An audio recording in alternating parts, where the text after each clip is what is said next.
Come ride the little train that is rolling down the tracks to the junction. Forget about your cares, it is time to relax at the junction. Lots of curves, you bet, and even more when you get to the junction. Petticoat Junction.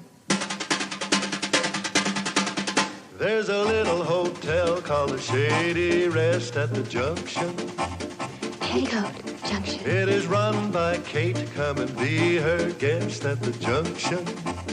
Petticoat Junction. And that's Uncle Joe. He's a moving kind of slow at the junction. Petticoat Junction.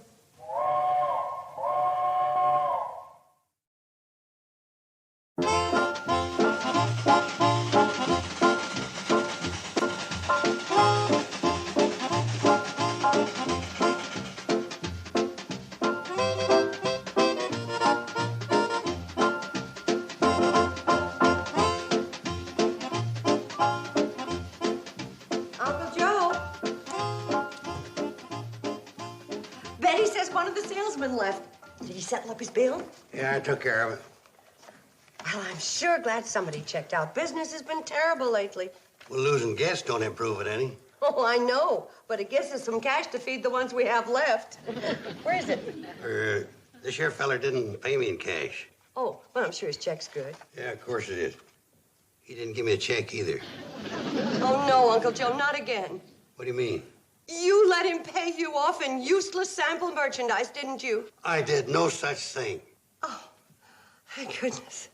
For a minute, you gave me quite a turn. There ain't nothing useless about this sample merchandise. You just spun me the whole way around. Wait till I show you what I wangled out of that salesman. Hey, this is the best deal yet. Better than the 6 dozen hula hoops you wangled out of the last one? They're still cluttering up the attic. 4 dozen. You forgot the batch I traded to Hank Folsom. Oh, yes. For a gross of button hooks, wasn't it? And 2 pogo sticks.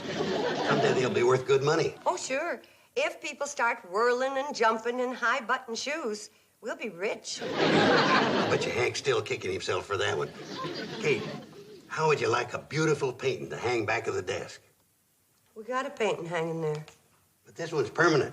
You don't throw it away every year after you tear out December. Is that what the salesman gave you? A painting? Not exactly, but about as near to it as you can get. If that's the nearest thing to a painting, you have a very poor sense of distance. Maybe I better explain it to you.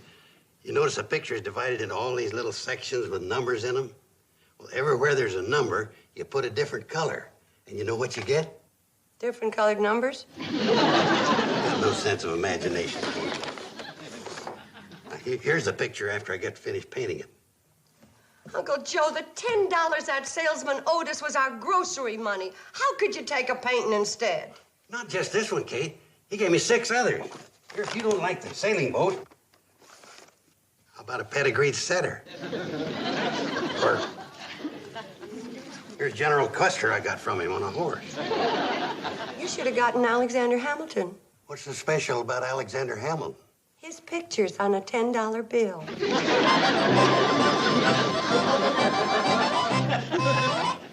It's number 13 green.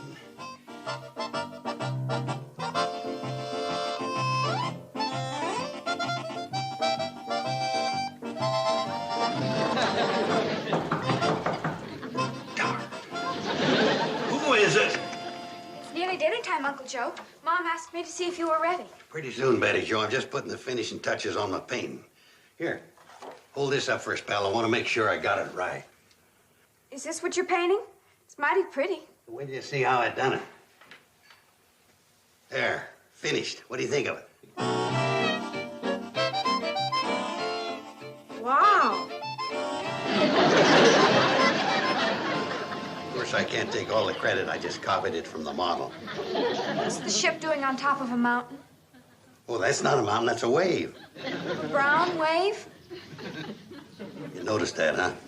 I guess I slipped up on that when I got the numbers switched. Instead of number 32, I used number 23. What about the purple sky? On this, it's blue. I guess I got that number backwards, too. 11? Those little things don't count. The real great artists sometimes slip up on the details. You'd know that if you'd ever seen a picture of the Venus de Milo. Hey, wait till you see it in this old frame I dug up out of the attic. Well, where are you gonna hang it? I figure the best place is over the desk in the lobby. Isn't that kind of conspicuous? Yeah, that's what I was thinking. First thing folks will see when they come in, it'll hit them right between the eyes. That's what I was thinking, too.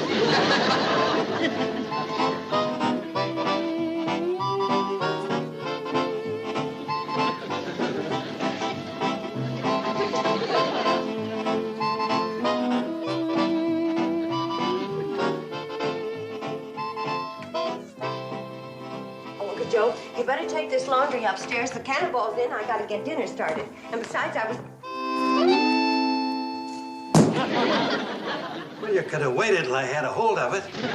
Well, you seen the picture. How's it hit you? Right between the eyes. It's still there. Well, ain't you going to say something? Soon as I figure out a way to phrase it. Does it have to hang up there? You know, when folks come in here, that's going to be the first thing they see. Well, that's the idea. Stranger comes through the door, walks over to the desk, trying to make up his mind whether to check in, looks up, sees a picture, and makes up his mind. Now you're getting the idea. Don't you think it'd look nicer hanging next to your wooden Indian? Oh, but you're always hiding my Indian. I don't even know where he is now. Down in the cellar, behind the furnace. Hey, just because you got no appreciation of art, don't mean... Here's the groceries you asked me to pick up at Sam Drucker's, Kate, and we brung 2 passengers for dinner. Hey, watch what you're doing, Charlie. Lucky thing I'm carrying in the eggs. You notice something new, fellas? I done it. What for? Well, it gives a place class. Not many hotels got an original oil painting in their lobbies. Not that original. I reckon it's the first time a ship ever got stuck on top of a mountain. Well, what about Noah's Ark? Besides, that's not a mountain, it's a wave. A brown wave? A purple sky? Well, you're standing too close. You gotta move back from it to get the full enjoyment. Well, I know, but the lobby ain't big enough. You ain't gonna leave that thing up there, are you, Kate? Why ain't you? It looks just fine up there. Besides, it hides a crack in the wall. What crack? The one I made when I hung it up. Personally, I prefer a crack in the wall. Personally, I don't think the wall's the only thing around here that's cracked. That painting hangs just where it is, and I don't want to argue about it no more. I declare, sometimes that man's just like a mule. Worse, a mule could paint 10 times better than that.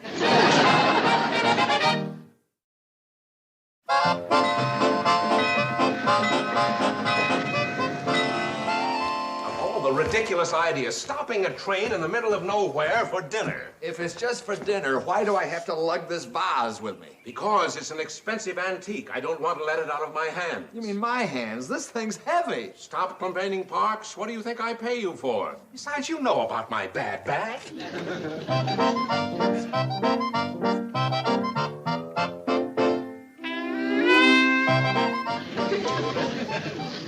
Before you come in any further, you better hand me that vase. What about your bad back? Never mind my back. Hand me the vase. Well, it's all right with me, but I don't understand why all of a sudden you want...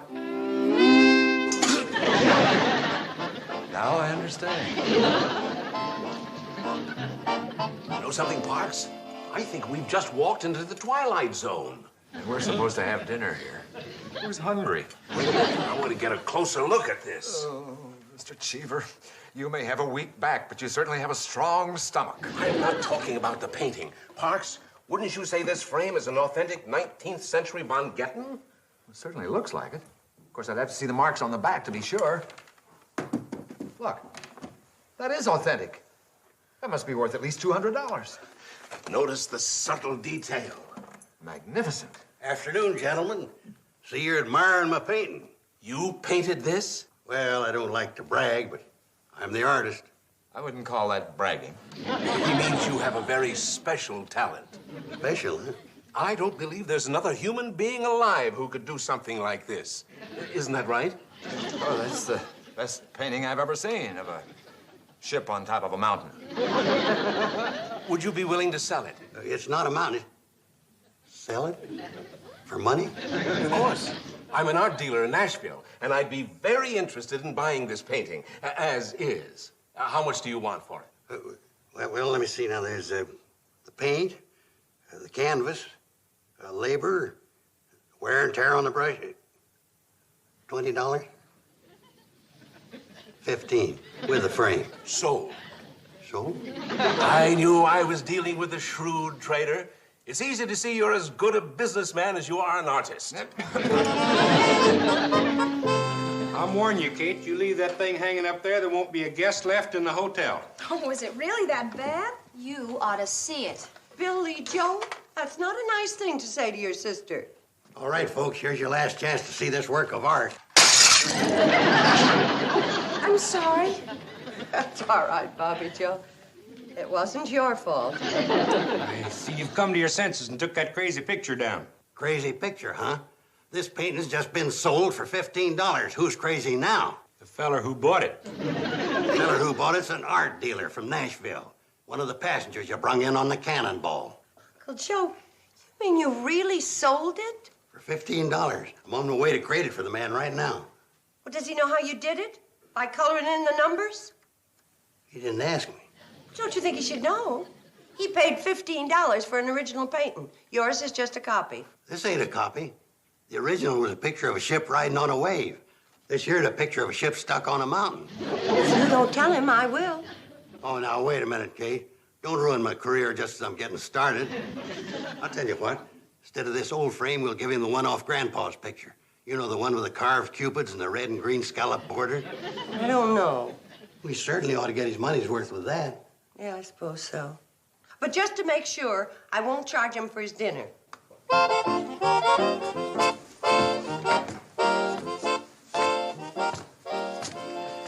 Thank you, Mrs. Bradley, for the lovely dinner. And thank you, Mr. Carson, for the incredible work of art. We'd better get going. They're calling us. I'll carry it down the train for you. No extra charge. As I always say, there's no accounting for taste. Do you think Uncle Joe is really talented? Well, Mr. Cheever is an art dealer, and you heard how he kept calling the painting incredible. Well, for all we know, Uncle Joe could be a genius. Uncle Joe, a genius. That'd be nice. It would keep him occupied in his later years. You know, it's just possible that Uncle Joe was a primitive. Bobby Joe. Mom, I mean it. He shows all the signs of being one. Oh, I don't think so. Maybe his forehead slants back a bit, but his chin doesn't recede. Either one of them. Mom, a primitive is what they call artists without any training. Oh? Sure. There was a woman called Grandma Moses up in New England who started painting when she was in her 70s. She never studied in her life, but her paintings are in all the famous museums. Well, that explains it. Uncle Joe must be a primitive. Still putting me on, eh, Kate? Oh, no, Uncle Joe, you don't understand. A primitive is what they call a famous artist who hasn't had any training. What Mom meant is that you could be another Grandma Moses. Grandma Moses?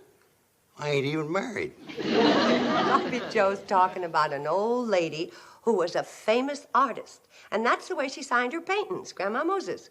Grandma Moses, huh? And you say she was a great artist? Her pictures are in all the museums. Say, that inspires me to another great original idea. From now on, I'll sign all my pictures, Uncle Joe. Excuse me, dear. Uncle Joe, I hope that this career in painting will make you very, very happy, but I wouldn't bank on it too much. Well, I am banking on it.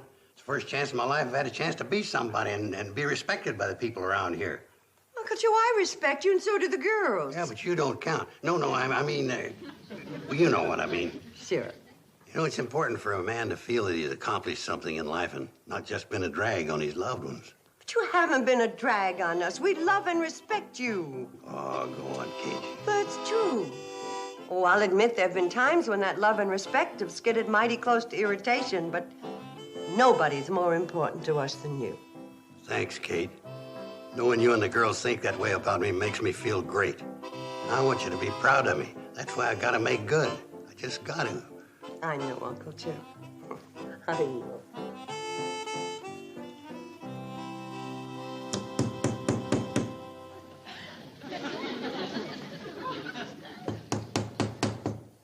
Betty, what's What's all the noise about? Uncle Joe asked me to finish tacking up his press clippings. Press clippings? Sam Drucker ran a big article about Uncle Joe in the Hooterville World Guardian. But, honey, all that hammering.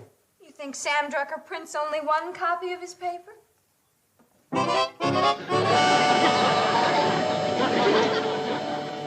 No wonder Sam said he doubled his circulation in this issue. Mom, Betty Joe, guess what happened?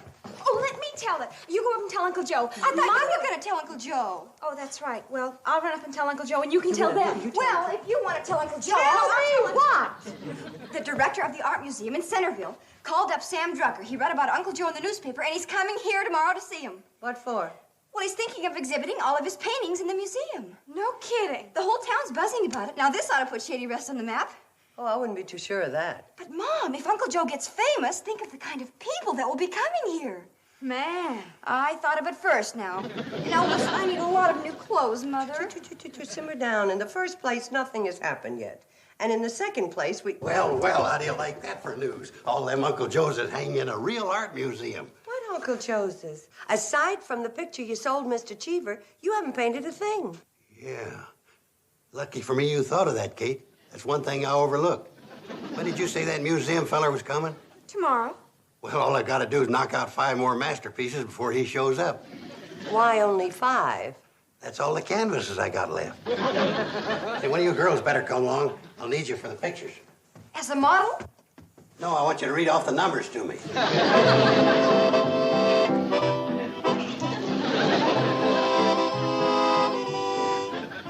Number 14, pink. Number 14, pink. Number 14, pink.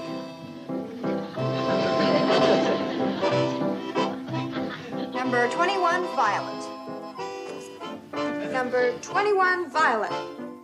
Number 21, violet. Careful, Uncle Joe, you're sloshing it over the lines. Who's the primitive around here, you or me? You are, Uncle Joe, but this one's beginning to look like a primitive's primitive. When I paint whole hall. Bring on that museum fella.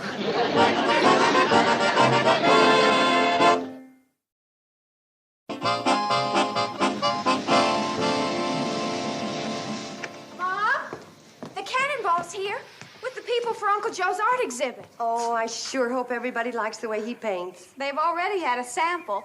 Look. Oh, no, he's painted on another one of my bed sheets. Darn it, anyway. I was hoping Uncle Joe would stick to his canvases and leave my bed sheets alone. I guess that's the price of art, Mom. More like the price of a new sheet. Uncle Joe, get ready. Here they come. Bring them on, especially that museum feller.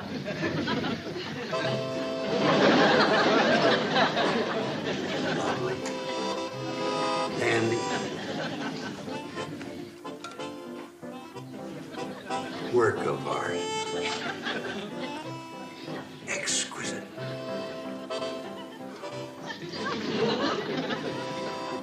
Oh, Billy, don't be stingy with the punch. We want to make a good impression. And with each program you hand out, Bobby, be sure there's a press clipping attached. They're here. What's this? Program. You know, you can't tell the paintings without a program. You can say that again. And now let's not block the doorway, folks. Everyone's entitled to a view of the pictures.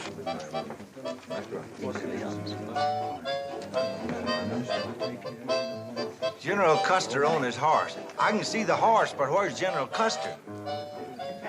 Well, this one's a pedigreed Irish setter.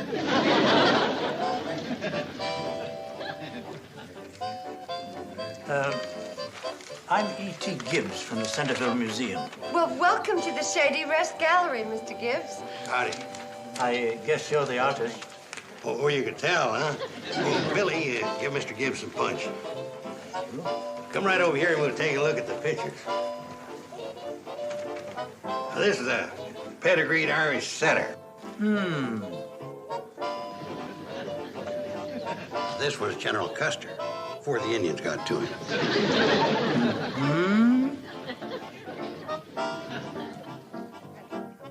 I call this one Church with Steeple.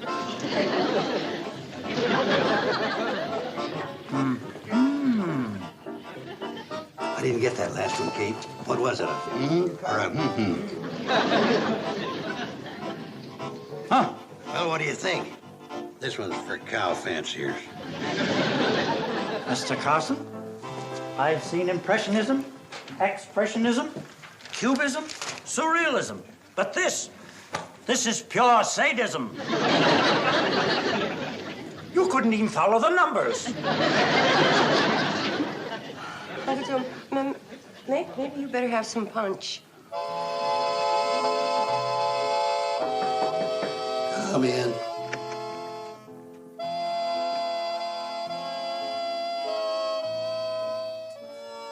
Uncle Joe, it's wrong of you to stay cooped up here brooding. We need you to run the hotel. You just have to get along the best you can without me. My mind won't concentrate after being laughed at by all them folks from Hooterville. You mustn't feel bad, Uncle Joe. You're not the only great artist to be laughed at by the masses. Were they there, too? What Petticoat means is that there were a lot of important painters who weren't appreciated while they were still alive. Like Rembrandt. He didn't become famous until 100 years after he died. It may be all right for Rembrandt, but I'd rather be around when it happened.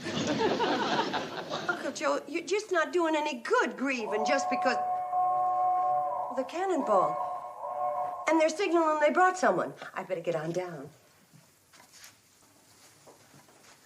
You keep talking about those important artists, but stick to the live ones.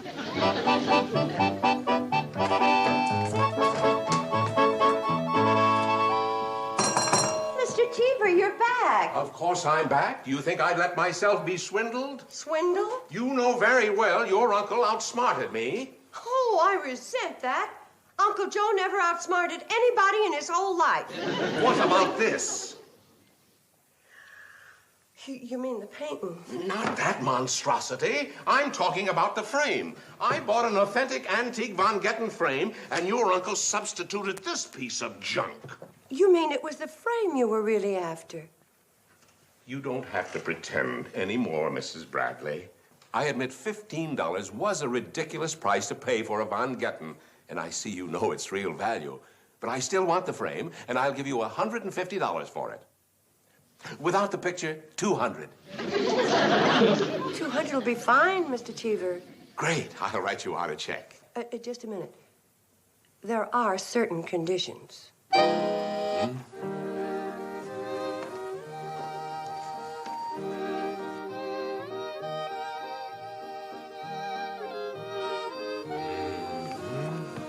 Kate, I think I'll go back to bed. I'll buy them. You mean you like them? I said I'll buy them. Mr. Carson, I didn't think it was possible, but you did it again.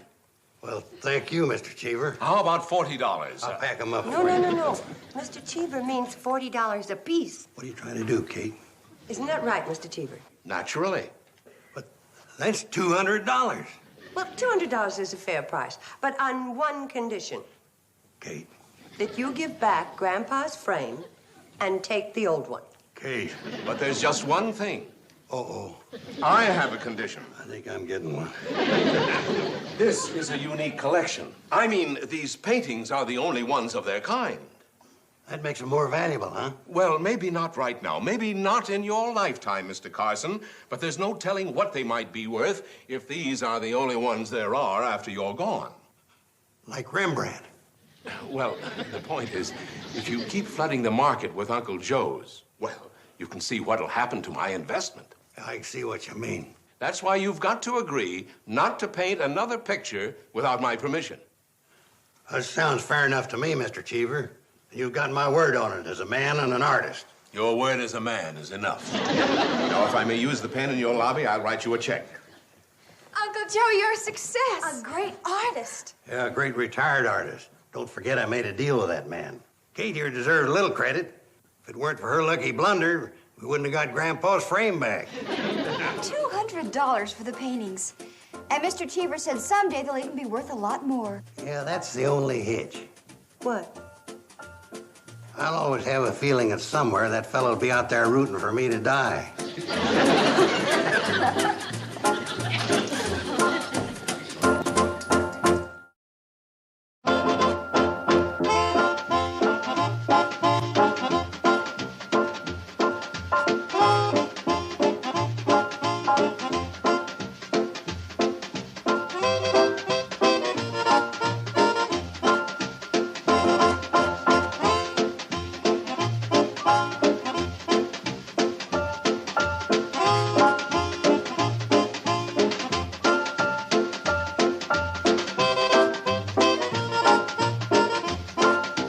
Petticoat Junction. This has been a Filmways presentation.